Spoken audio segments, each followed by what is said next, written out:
English Bible Exodus chapter 31-33. Then the Lord said to Moses, "See, I have chosen Bezalel son of Uri, the son of Hur, of the tribe of Judah. And I have filled him with the Spirit of God, with skill, ability and knowledge in all kinds of crafts, to make artistic designs for work in gold, silver and bronze, to cut and set stones, to work in wood, and to engage in all kinds of craftsmanship. Moreover, I have appointed Oholiab son of Ahisamach, of the tribe of Dan, to help him. Also I have given skill to all the craftsmen to make everything I have commanded you: the tent of meeting, the ark of the testimony with the atonement cover on it, and all the other furnishings of the tent, the table and its articles, the pure gold lampstand and all its accessories, the altar of incense, the altar of burnt offering and all its utensils, the basin with its stand, and also the woven garments, both the sacred garments for Aaron the priest and the garments for his sons when they serve as priests, and the anointing oil and fragrant incense for the holy place. They are to make them just as I commanded you." Then the Lord said to Moses, "Say to the Israelites, you must observe my Sabbaths. This will be a sign between me and you for the generations to come, so you may know that I am the Lord, who makes you holy. Observe the Sabbath, because it is holy to you. Anyone who desecrates it must be put to death. Whoever does any work on that day must be cut off from his people. For 6 days, work is to be done, but the seventh day is a Sabbath of rest, holy to the Lord. Whoever does any work on the Sabbath day must be put to death. The Israelites are to observe the Sabbath, celebrating it for the generations to come as a lasting covenant. It will be a sign between me and the Israelites forever, for in 6 days the Lord made the heavens and the earth, and on the seventh day he abstained from work and rested." When the Lord finished speaking to Moses on Mount Sinai, he gave him the 2 tablets of the testimony, the tablets of stone inscribed by the finger of God. Exodus chapter 32.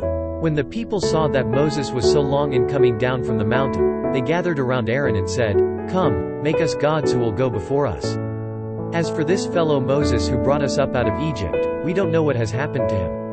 Aaron answered them, "Take off the gold earrings that your wives, your sons and your daughters are wearing, and bring them to me."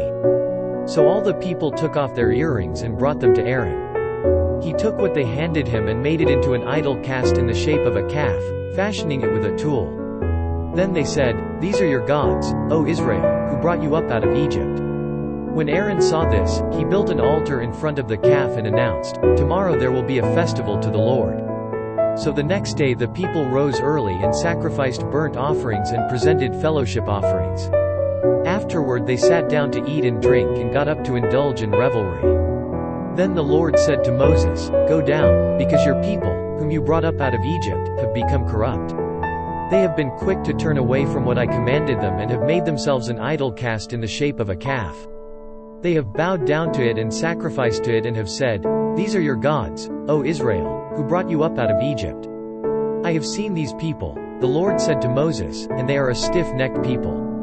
Now leave me alone so that my anger may burn against them and that I may destroy them. Then I will make you into a great nation." But Moses sought the favor of the Lord his God. "O Lord," he said, "why should your anger burn against your people, whom you brought out of Egypt with great power and a mighty hand? Why should the Egyptians say, 'It was with evil intent that he brought them out, to kill them in the mountains, and to wipe them off the face of the earth'? Turn from your fierce anger, relent, and do not bring disaster on your people. Remember your servants Abraham, Isaac and Israel, to whom you swore by your own self, 'I will make your descendants as numerous as the stars in the sky. And I will give your descendants all this land I promised them, and it will be their inheritance forever.' Then the Lord relented and did not bring on his people the disaster he had threatened. Moses turned and went down the mountain with the 2 tablets of the testimony in his hands. They were inscribed on both sides, front and back. The tablets were the work of God. The writing was the writing of God, engraved on the tablets. When Joshua heard the noise of the people shouting, he said to Moses, "There is the sound of war in the camp." Moses replied, "It is not the sound of victory, it is not the sound of defeat, it is the sound of singing that I hear."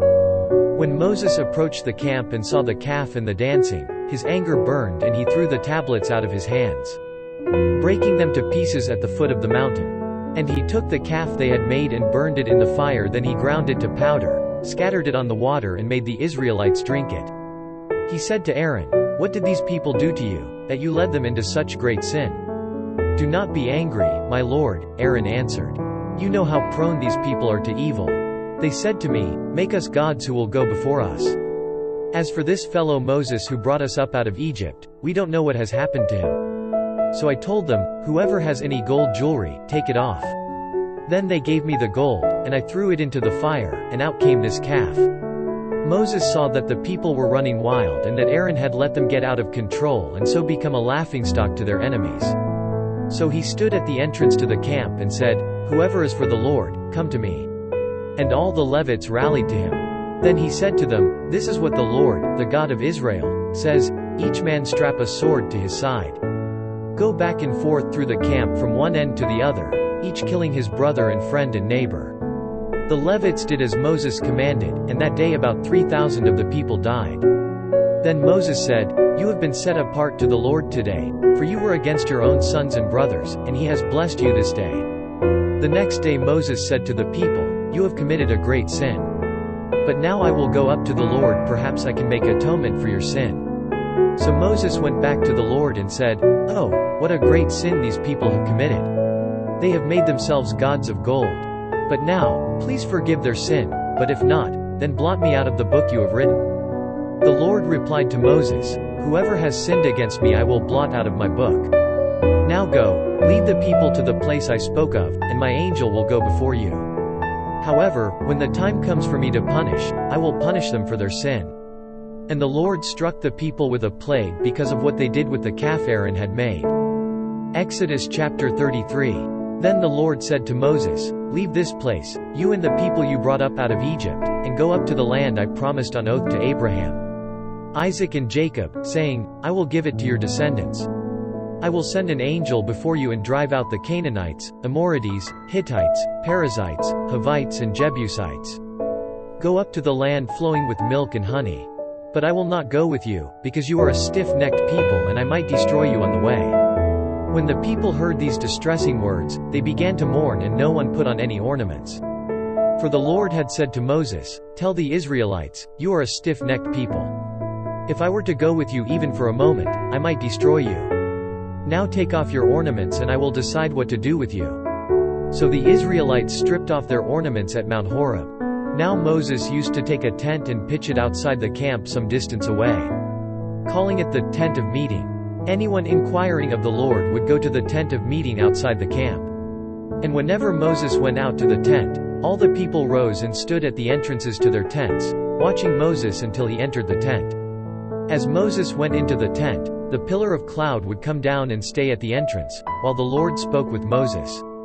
Whenever the people saw the pillar of cloud standing at the entrance to the tent, they all stood and worshipped, each at the entrance to his tent. The Lord would speak to Moses face to face, as a man speaks with his friend. Then Moses would return to the camp, but his young aide Joshua son of Nun did not leave the tent. Moses said to the Lord, "You have been telling me, 'Lead these people,' but you have not let me know whom you will send with me. You have said, 'I know you by name and you have found favor with me.' If you are pleased with me, teach me your ways so I may know you and continue to find favor with you. Remember that this nation is your people." The Lord replied, "My presence will go with you, and I will give you rest." Then Moses said to him, "If your presence does not go with us, do not send us up from here. How will anyone know that you are pleased with me and with your people unless you go with us? What else will distinguish me and your people from all the other people on the face of the earth?" And the Lord said to Moses, "I will do the very thing you have asked, because I am pleased with you and I know you by name." Then Moses said, "Now show me your glory."